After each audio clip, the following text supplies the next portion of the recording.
Thomas Soto.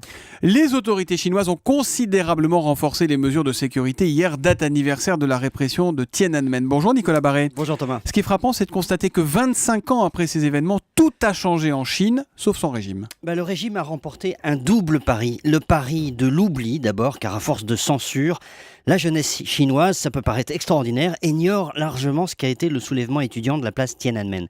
Et puis l'oubli, la réécriture de l'histoire, vous savez, ça reste quand même la grande force des régimes totalitaires. Mais le régime a surtout réussi son autre pari, le pari économique. Et en quoi c'était un pari il y a 25 ans ? Eh bien, Deng Xiaoping a réagi aux événements de Tiananmen avec une grande intelligence. Le deal passé avec les Chinois était « j'accélère les réformes économiques, mais en échange, le parti garde son contrôle politique, l'embourgeoisement sans la liberté ».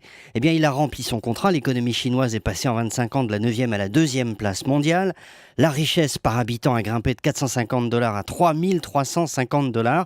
Il y avait à peine plus d'1 million de voitures en Chine en 89, il y en a 250 millions. Le tourisme n'existait pas. Il y a plus de 80 millions de touristes chinois aujourd'hui. Le régime a donc tenu parole. Est-ce que ça veut dire, Nicolas Barré, qu'il ne pourrait pas y avoir un nouveau Tiananmen aujourd'hui ? Alors si, il pourrait y en avoir un. Il n'y a qu'à voir la nervosité extrême du régime. Hanté par le syndrome Gorbatchev et la chute du Parti communiste, le président chinois Xi Jinping ne veut pas être le dernier empereur rouge. Il y a beaucoup de foyers d'agitation sociale en Chine en ce moment.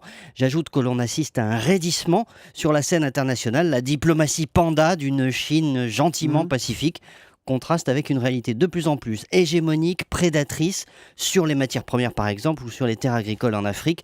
Le régime se durcit sans doute parce qu'il se rend compte justement que le deal de Deng Xiaoping est de plus en plus difficile à tenir et voilà pourquoi 25 ans après, Pékin est plus que jamais hanté par Tiananmen. Hanté par Tiananmen et peut-être l'avenir le dira, menacé par la crise sociale qui couvre dans bien des régions du pays. L'édito écho de Nicolas Barré, directeur de la rédaction des Échos, c'est tous les matins à 8h10 sur Europe 1. Demain Nicolas.